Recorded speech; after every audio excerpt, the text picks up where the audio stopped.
everybody, welcome to another episode of Master the NEC, where we talk about the National Electrical Code and all things electrically related. My name is Paul Abernathy, your host, and welcome to our episode. Now, today's episode is more of a learning episode when it comes to understanding insulation types. Now, we're going to talk about the more predominant types of insulation for conductors, like THHN, THWN-2, RHH, RHW-2, USC-2, and we're going to be talking about things like cross-linked polyethylene, XHHW, and the two predominant types of what we call thermoset versus thermoplastic insulation. And I'll explain the differences in the two. I get a lot of calls from people that want to know whether or not this wire has this rating, what's the rating on this and that. And I will remind people, all of this is in the National Electrical Code. Now, in the 2017 code, it was under 310.10. But under the 2020 code, it's been relocated to 310.4. And so it's moved up to the front right after the conductor types of materials, copper, copper-clad aluminum, aluminum 8000 series, all that kind of stuff. So you kind of now in the 2020 code follow a good progression from the very beginning when we start talking about conductors, because that's what 310 is all about. And then we slowly will move through things like adjustment and corrections, which are now under 310.15b and C. Which previously it was 310.15 B2A and B3A. So you see there's a lot of changes that took place in the 2020 code. But trust me, the flow of Article 310 is a lot better now. And so you'll be able to get it a little better. Now, before I even get into the insulation types and everything, I encourage you to go watch our video, and I will link you to it at the end of this video.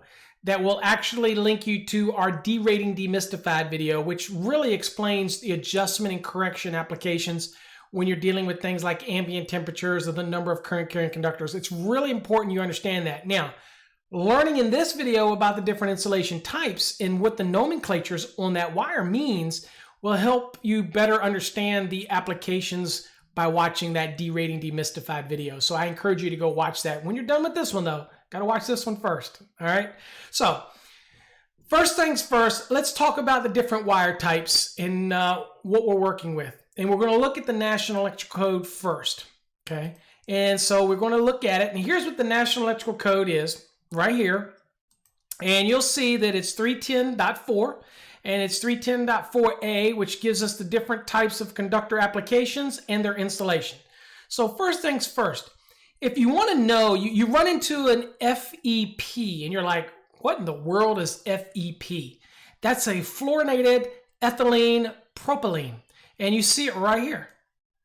Okay, and so this is a great place to know what this nomenclature means, what the temperature values of it are, whether it's used for a dry or wet location or a dry and damp location, what the insulation type is made of. Okay, so again, many people ask me, what is MI conductors? And I tell them it's magnesium oxide. That's what the MI is, basically mineral insulation, and it's made up of magnesium oxide. Where did you get that at? Right here in 310.4a is all you need to go to be able to find out what that is and all of the parameters involved around it. For example, MI cable is designed for 90 degrees C in a dry and wet location. But it even has, under this note 3, some applications where it can go up to as high as 250 degrees C for the insulation. So it is very unique in its design, and there's many places where you could use mineral insulation and magnesium oxide type of insulation. Okay, so if you need to know more about that, then here's where you go to get it. And it tells you the sizes that it's available in here, from 18 gauge all the way up to 500 kc mil. So this is a pretty unique table because it was in the code before, but now it's just moved up a little bit. So it's really important to get used to. So if you want to know what a certain numbers mean on a wire, like a THHN, this is the place that you would go. But while we're at that, let's go on and look at THHN because we're dealing with that. That's thermoplastic. All right, so it's right here. So you see that it is a heat-resistant thermoplastic. Now this is your general purpose wire. What you're going to see most of the time, it's going to be utilized in normal raceways. Of course, we use THHN in MC cable, AC cables. We use that in tray cables as well, or individual conductors as well. And it's probably the most widely used, THHN. But do you know what the numbers, what the nomenclature means? What's the T, the two H's, and the N mean? Well, I figured it would be a good episode to be able to go into those kind of details. So the T means thermoplastic, okay? The two H's, so you have three different, let me make real clear on here when it does the H's. When you have no H, like a TW, then it's 60 degree rated insulation. When you have one H, then it's 75. When you have two H's, it's 90. Now, that is also important to understand whether or not you're dealing in a wet or dry location, whether or not it's a damp location. And sometimes, for example, like THHN is good for a dry location, but believe it or not, it's also good for a damp, not wet, but damp location. So that's interesting to know. Of course, we know that raceways outside, above ground, or below ground are wet locations. Okay, so THHN by itself could not go in those type of applications. That's why manufacturers will do something called dual rating or even triple rating, and in some cases, quad rating. For example, some manufacturers' THHN is also THWN-2, but then it also qualifies as machine tool wire, MTW, and AWM, appliance wire. So you get a bunch of different usage depending on how you want to use it. And so there's some benefits to that. Okay, so dual rating or triple rating or even quad rating means that the electrician can choose whatever rating they need for their condition that they're using. If it's a dry location, use it as THHN. If it's a wet location, use it as THWN-2. Okay, if you're using it as a recognized component for appliance wire, then there you go. The manufacturers of the wire will give you product specification information that will let you know how it's to be used in whatever classification you're using it in.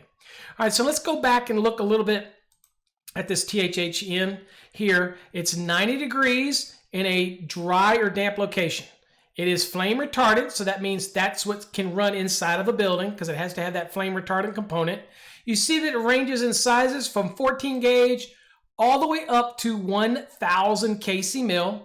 All right, and here you get to see the mils of the thickness of the actual insulation itself, all the way up to where 1,000 kc mil would have a 70 mils thickness of insulation. Okay, so this is just a great place to go to be able to learn more about it. Now, because you see the two H's, that tells you that it's 90, and you don't see a W in here, so that lets you know it's a dry location, but again, what most people don't realize, it's also good for a damp. Now, a wet location rating can be used in a damp, but a damp cannot be used in a wet. And any raceway, again, installed outside, above ground, or below is a wet location. So that's why you usually will get dual ratings. Speaking of which, then let's go on down and look at the dual rating THWN. Now, you'll notice here that there's a THWN and there's a THWN-2. This is significant. Now, most manufacturers today will produce their wire as a THWN-2 because at -2 means that I can use the 90-degree ampacity value in the National Electrical Code to start my adjustment and corrections. Now, of course, we know that we're limited to the terminals in 110.14c, and typically that's going to be 75-degree column, but we can start from the 90-degree, and that ampacity is going to be larger in the 2020 code under 310.16 than it would be under the 75-degree column. Okay. Now, again, remember, that's for adjustment and correction purposes. Ultimately, you can't exceed the values of the 75-degree column, and all we're trying to do is make sure that after we apply those adjustment and corrections, which might be ambient temperature, might be the number of current carrying conductors in a raceway where we have to do some kind of adjustment or correction, we want to know if we got a conductor that can handle the amount of load that we're getting ready to apply on it after those adjustment and corrections. So that's why we're doing it. But we want to be able to start from the 90 versus starting from the 75, because ultimately we'll end up with a conductor that we can't utilize. That's why we get to start at the 90. Make sense? Again, if you don't understand that, go watch my derating demystified video, and I'll link it at the end of this video that will be able to explain to you all of the adjustment and correction factors that you would run into in the field. Okay, so we'll teach you all that on another video. All right, so let's go back here. Now, the difference is, notice something here. I've got one H, so that means it is 75 degrees C, and again, that is whether you're doing it in a dry or wet location. Okay, so that also by proxy of being wet means it's okay for damp as well. And it has an N like THHN has, so there is a nylon. So let's talk a little bit real quick about THHN and THWN in that nylon. Okay, that nylon is sacrificial. There's only an occasion where that nylon must stay intact through the entire pull, and that is if you're installing it in a known oil and gas environment. So that exposure to oil and gas. Not a case where you're installing it in a commercial building where there's no real chance of exposure to oil and gas unless an oil truck flips over and puts oil in it, and we don't have to assume for that, all right?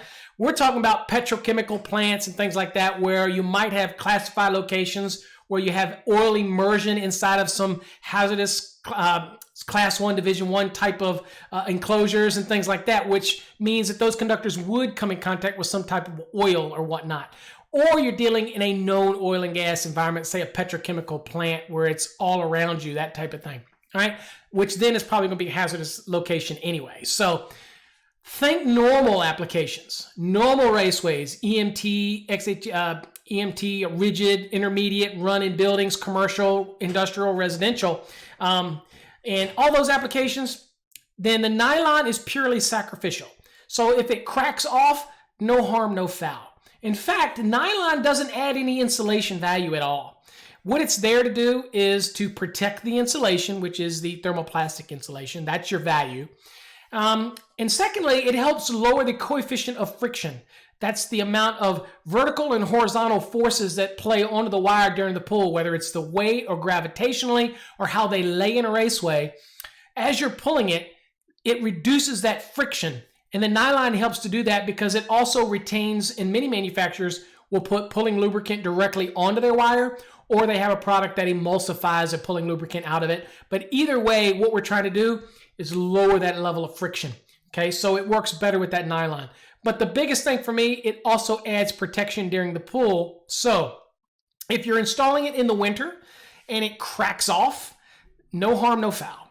Okay, it's there, it did its job. Now, if an inspector ever comes up and says, I can't see the markings on it, because typically the manufacturers of THHN, THWN-2 will put their markings that's required by UL 83, that's the UL standard, we will put that on the nylon. And so if it cracks off, it's obviously not there.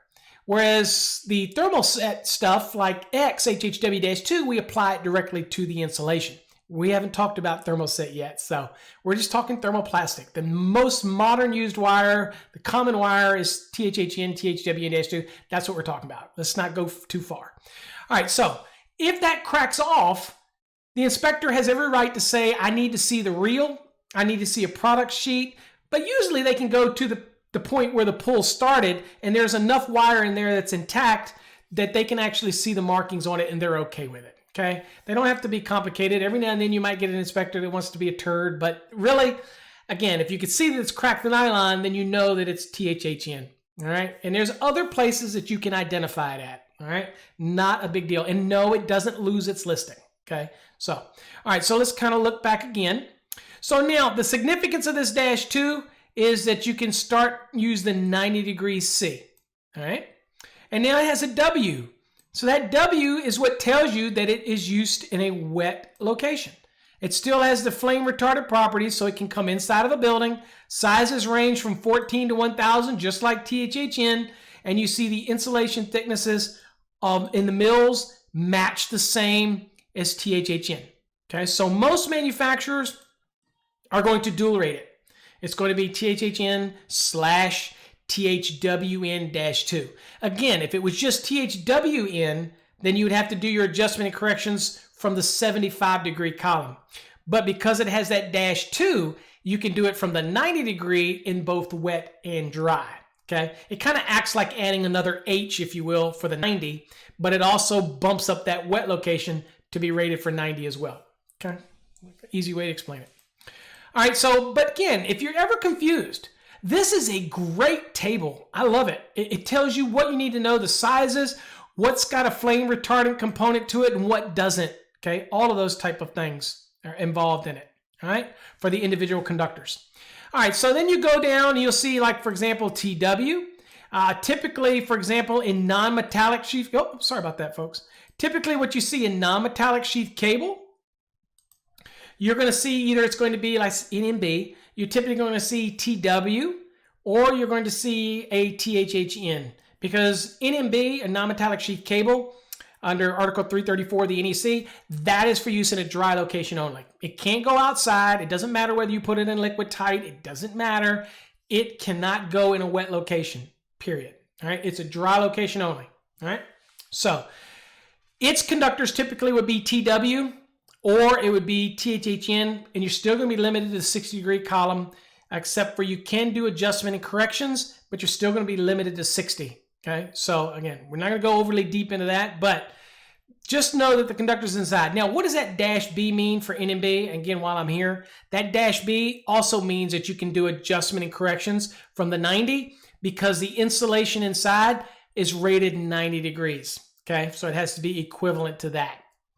And that happened in 1984, by the way. All right, so I didn't want to go down that path, but we did. So anyway, all right, now let's look at USC.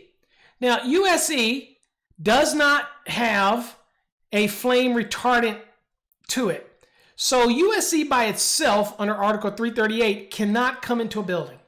However, most manufacturers will do what's called dual rating or triple rating again. And that's where you'll get USC-2 will also be RHH, RHW-2. The reason I said that is because now we're going to transition into what's called thermoset. And that's what USC-2 is, a thermoset. Now, let's go back and look at this presentation here. And let's go back up to look at the two predominant ones that many people ask about. There's an RHH, and you have the two H's, which tells you dry location or even in damp. It's good for 90. Not good for wet, because there's no W in it. You have the R, which is a thermoset and more rubberized insulation. Really, to be honest with you, it's really no more rubberized than XHHW-2. It's just thicker. Okay, it's a much thicker insulation. All right. So in that scenario, what we've got is you've got RHH, which is good for 90, and you see it ranges from 14 gauge. Now check this out, all the way up to 2,000 kc mil. That's a large conductor right there, right? So you see that range, and look at the mils and thicknesses from 45 mils, whereas we had THHN, if you remember back here, the 14 gauge was 15 mils. So that's quite a bit thicker for RHH, okay? 45 mils is the minimum thickness for 14 gauge through 10. And then when you get down to this 1,000, it is 110 mils, whereas the 1,000 for THHN was only 70 mils. Okay, so it's much thicker insulation. All right. Another thing you'll notice here is what is it covering? It is generally, it's all part of the extrusion. It is a thermoset. So now that brings me to an important thing. People say, Paul, you're talking thermoset, you're talking thermoplastic, you were talking thermoplastic. What's the difference? All right. Let's talk about that for a second. Thermoplastic. Thermoplastic, I'm going to give you two scenarios. When you're picking thermoplastic, and you know, it's a good wiring type, but think of it like a chocolate Hershey bar.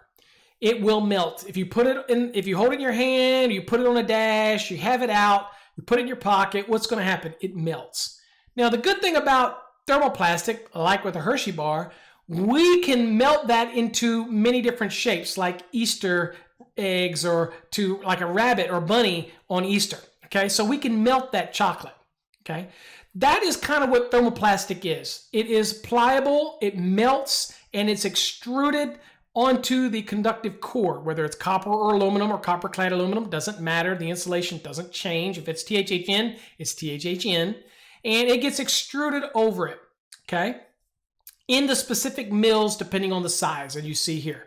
All of the thermoplastics governed under UL 83, and that tells us how to construct it. And the UL tells us all the rules associated with that, as well as the markings and things like that, and the voltage ratings and what we have to put on it. Okay, so if you think of thermoplastic as malleable, think of thermoset like a cross-linked polyethylene, XHHW-2.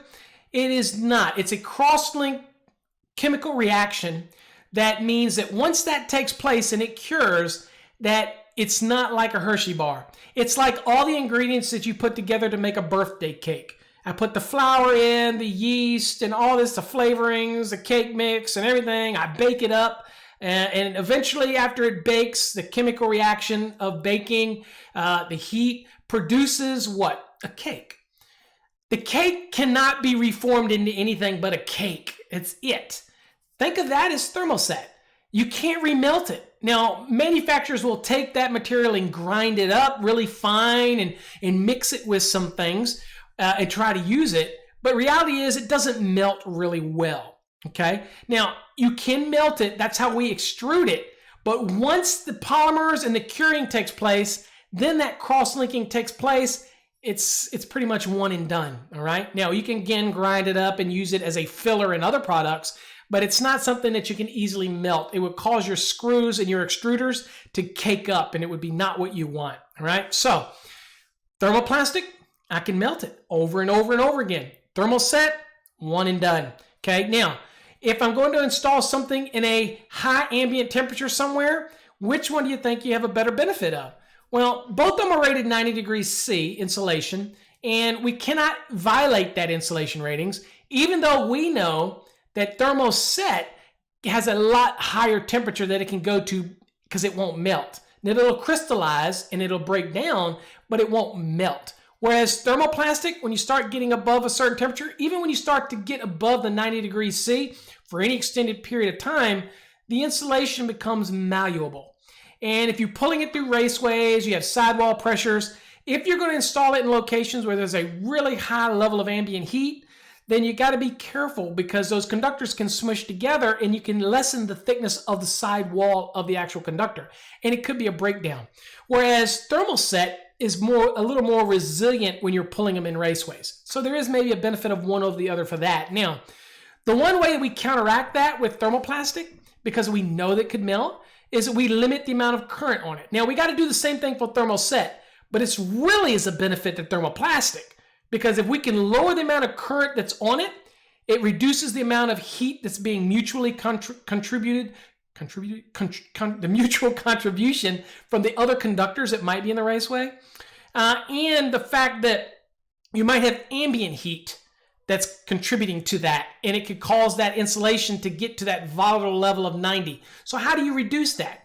You lower the amount of current that you're pulling on it, okay? And we do that through adjustment and corrections. So you might have a conductor that's good for a certain amount of amps, but after an adjustment and corrections, it's not good for the same amount of amps. Now that also applies to thermoset, but I have a little bit better of a oops factor for thermoset than I do for thermoplastic. Okay. The good news is the code's going to require you to size it either way, whether it's thermoset or thermoplastic. But there are some benefits. For example, over above rooftops. Typically in a rooftop, you've got an ambient temperature you got to make an adjustment for. But you also have an application where you might have a rooftop adder. Now with the thermoplastic, that can be a big deal because of that radiated heat. Well, if you use the exception, which is cross-linked polyethylene XHHW-2, then I don't have to add that additional adder for the rooftop. Still got to worry about the ambient temperature. I still got to realize the conductor has a 9 degrees C rating, but I don't need to worry about any potential adders on that. Okay, so there's a benefit if you're going to run on the roof surface, for example, where you might run XHHW-2 versus some type of thermoplastic. Okay, so there's just different benefits for different applications. Now, general use in the walls of this building or in a commercial building where they're in raceways, inside walls, thermoplastic, it's fine. Thermoset, it's fine. If I have a lot of bends and I'm not exceeding my bend radiuses and I'm doing everything right, but it's a long, long run, then I might be more prone to pick a thermoset because I know that the actual insulation is a little more robust. Another interesting thing is I like to show people when you're dealing in the smaller sizes and you have a lot of conductors in a raceway and you have a long run, I want the benefit of the thickest insulation up front. So let's go look real quick and I'll show you. So when you look here, let's find THHN and let's just say we're running 14 gauge conductors. All right, you know what? Let's do commercial. Let's do 12. So I have a 15 mils. Well, right off the bat, the XHHW right here has 30 mils. So eventually they catch up somewhere in there, but your X tends to be a little thicker. So let's jump down here to 500 kc mil. So 500 kcmol of X is 65 mils of thickness.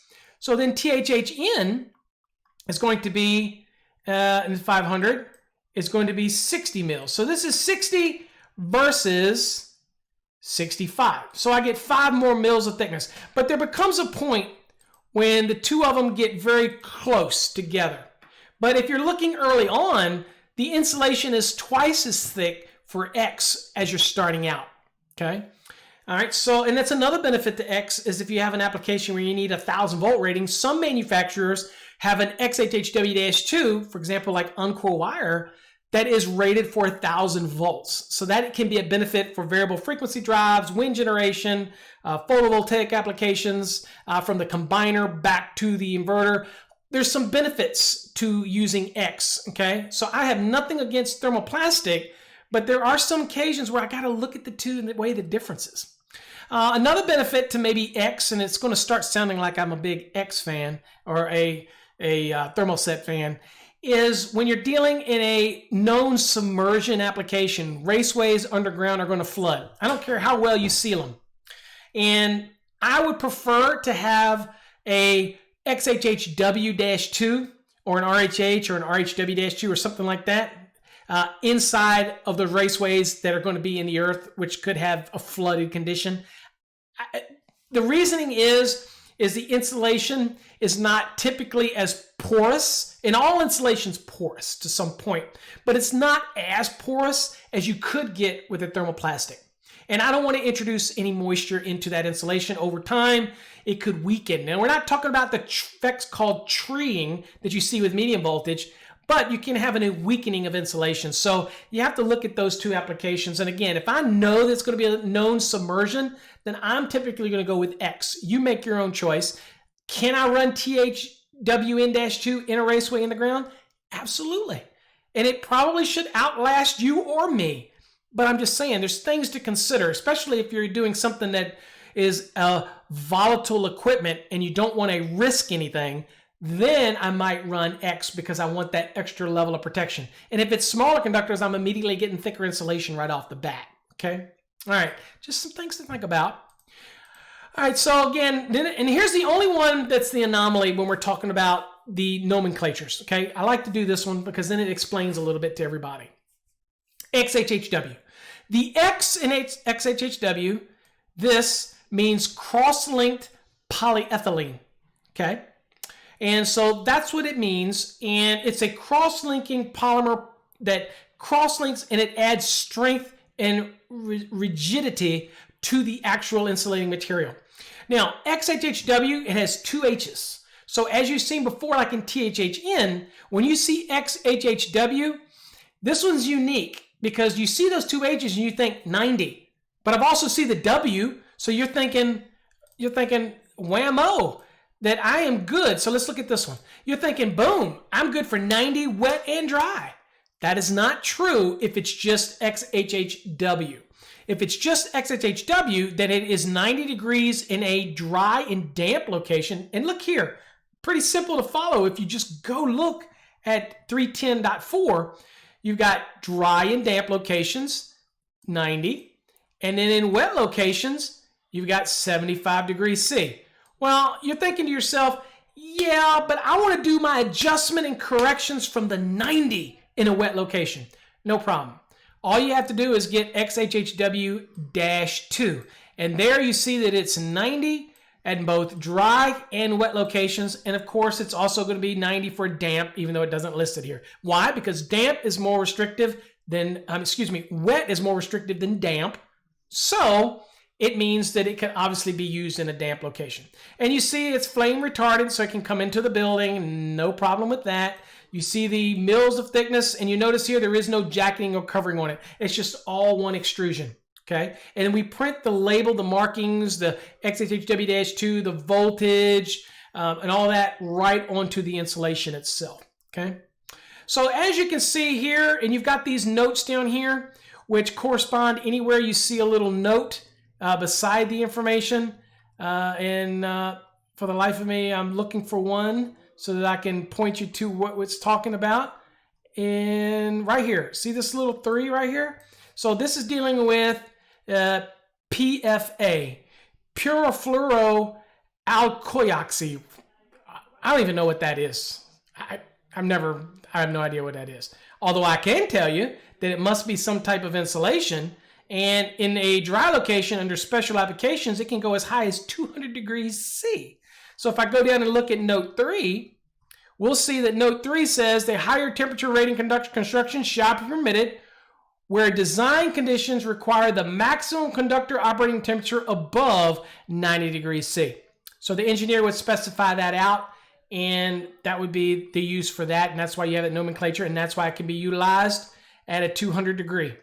All right, and that's a 200 degree at a dry location, and it's for a special application. All right, so just some example. And here you see the mill's thickness and the sizes available. Now this happens to only go up to 4/0. Okay, so there's a lot of good information here. Another example would be this one here, mineral insulation, MI.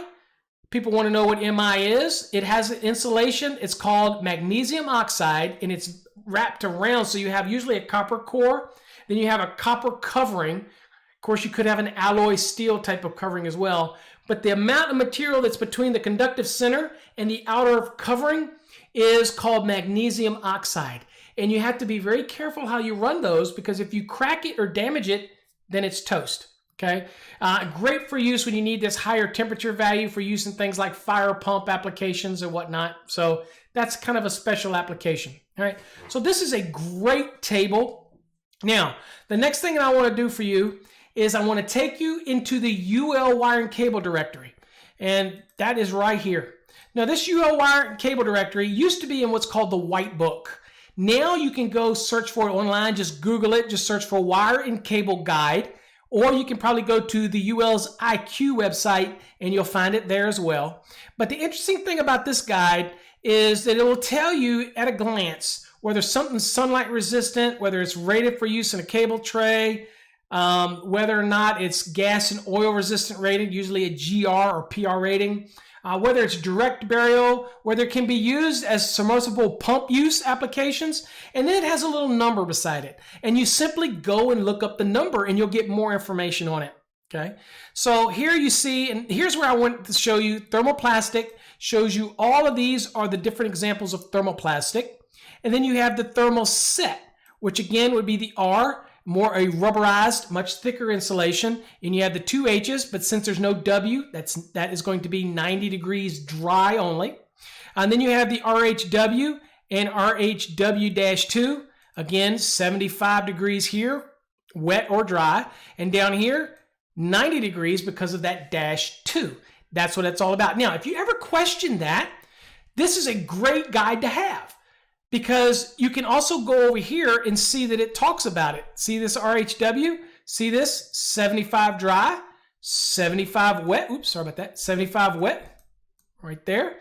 RHW-2, 90 right here. 90 again. Okay. Now, in the code book, where else do you have that? Well, also I can scroll up here and you see you start learning about the different conductors and the applications. But if you scroll down, and I'll scroll down through here a little bit and you can start seeing it, you're going to see that there's the markings, the different markings that are required.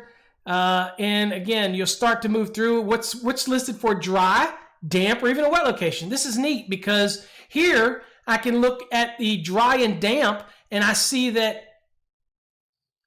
we've got XHHW-2 is good for that. You've got THWN-2 is good for dry and damp. You see all that here. THHN, believe it or not, again, we said was good for dry and damp. But then you've got the ones that are rated for wet location.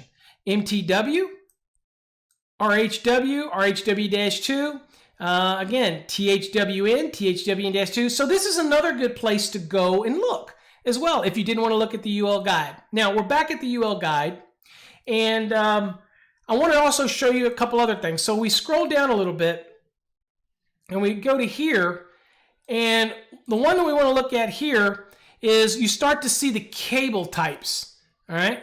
And that is pretty interesting because you can actually scroll down and see things like USE and USE-2. Now, this is interesting because USE is a conductor, and USE-2 is just a conductor, but it has that -2, which means exactly what you thought it meant, 90 degrees, wet or dry. Now, it's listed as a cable, but it is also a conductor.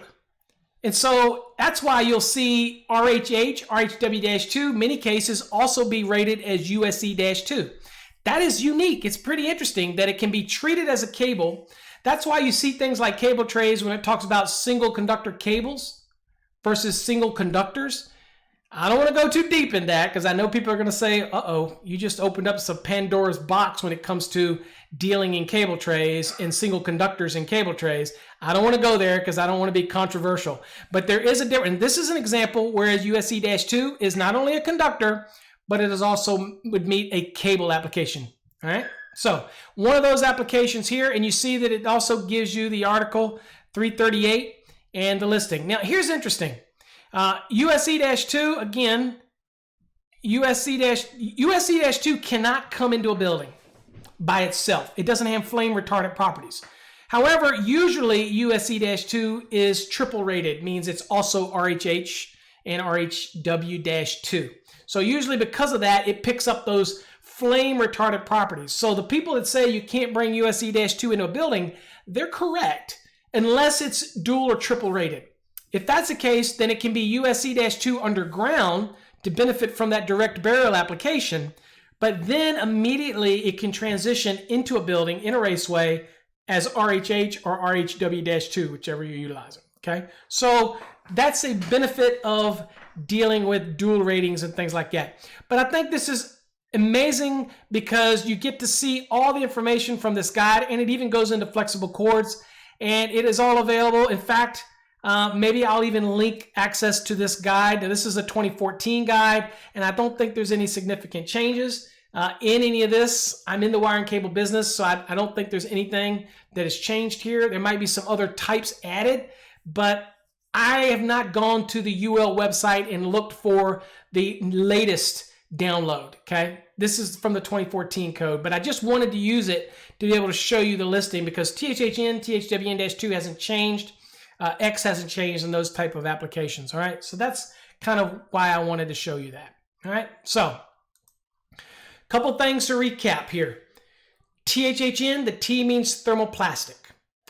The X in thermoset is cross-linked polyethylene. No H's in the nomenclature means 60 degree. 1 H, 75. 2 H's, 90. It can be XHHW, but it doesn't mean because of those 2 H's that it's because of that W that it is 90 in the wet. It still would be 75 in the wet, okay? So kind of those things, those things to remember. Now, that's unique to XHHW.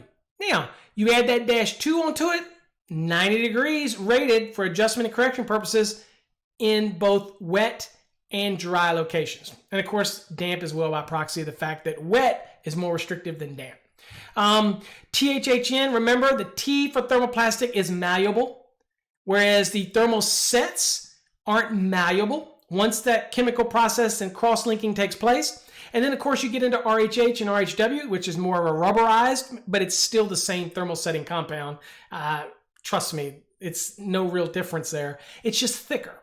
And so you get into PV wire, which is not listed here. That's under UL 4703. That's even thicker than USC-2. It is. And so when you're doing raceway fill for PV, usually you got to contact the manufacturer and we'll give you the approximate area so that you can do a raceway fill if you want to put your PV wire, which usually is going to be quad rated anyway. It's going to be PV, USC-2, RHH, RHW-2. So it's going to meet all those because the thickness alone helps it qualify for all of those anyway, okay? And all the benefits that you have and whatever, okay? And the reason we want to do that is because we want to be able to use the RHH, RHW if we're transitioning in a building. And when we're outside, I want the benefits of USC-2. And if I want to use it for a PV application, whereas I'm going to use it from, say, the combiner box to the open arrays, and I want to use exposed conductors, I want the benefit of that extra thickness of the PV wire, which the code allows me to use. So once you start understanding how it works, look, the 2020 code made it so much easier for you to navigate. You just simply go to 310.4 and start scrolling from there. And as you can see in 310.4, you can continue on. You'll get all of this information about the different general wire types of insulation, conductive material, aluminum, copper, copper clad aluminum. You'll get the sizing for solid aluminum conductors. Hey, this is pretty interesting. Many people think that you still can't have aluminum conductors in 8 gauge, 10 gauge, and 12 gauge. Sure you can, as long as it's 8000 series aluminum, because only 8000 aluminum can go in a building. The AA1350 type aluminum has to stay outside of a building, and it's still used for utilities, okay? But it can't come into a building. Only 8000 series can be used inside of a building or in a structure, okay? And it's electrical grade aluminum. So, interesting. Could somebody come up and make a non-metallic sheath cable with 12 gauge or 14 gauge solid aluminum conductors? They could. And many people will cringe because they don't understand that the aluminum today is so much different than the aluminum that was used back in the late 60s, early 70s. But nobody's willing to take the risk and try to re-engage the industry in using a non-metallic sheath cable, for example, with a 10 gauge or 12 gauge solid aluminum conductor. They just won't do it. But the code allows it, but nobody wants to go down that road, I guess. So anyway, there's where you get all your information. So hopefully you got something out of it. And just remember, the nomenclatures, don't make it complicated. They're all right here, okay? You can see it all right here in 310.4. Makes it pretty simple. So hopefully you got something out of that. Again, I want to encourage you to join us in January 2020, starting January 4th at 8 p.m. Central Standard Time by going to electricianlive.com, or go to masterthenec.com, or you can go to our YouTube channel on that time, and it'll be simultaneously broadcast live there as well. If you'd rather just listen to the podcast, you can do that from either of the websites, from Spreaker, from iTunes, Spotify, whatever you want live. Most people will just go to our website and listen to it on our podcast page because the player is going to be right at the top of the screen. And that's whether it's Electrician Live or Master the NEC, either one you want. But you can also watch the YouTube live stream as well. Now, I can't control the speed, your connection, but the podcast usually will be flawless anyway, because it always is. So those are your options to listen. Hopefully you join in, because see that ticker right there?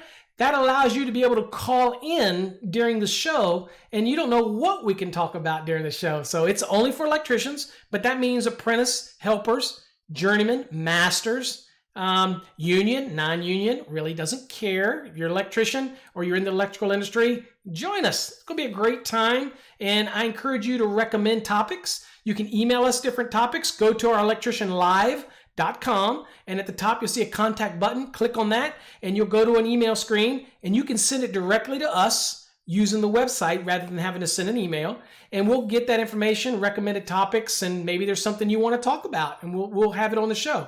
We're going to have special guests as well, so that's exciting to do too. So thank you for taking the time, and hopefully you got something out of our little discussion about insulation and the concepts of the insulation. And if you forget everything I said, just remember, thermoplastic chocolate bar, it melts. Thermoset, it's like a cake. Once you make it, it's set in stone, okay? You got to be careful when you're doing adjustment and corrections for thermoplastic and thermoset, because the insulation is rated at 90. But thermoplastic is more volatile than thermoset. So just keep those things in mind when you're working with it. They both work fine. Both have their role. But again, you have to look at your installation. If it's really, really cold, that's another example that thermoset can be used in a real colder condition than you can with a thermoplastic, which will get down to about minus 10 degrees C, and it will crack, and that's a problem. So there's some benefits, I'm just saying. But in a normal installation, go with THHN, THWN-2. Perfectly fine. Till next time, folks. Stay safe. God bless.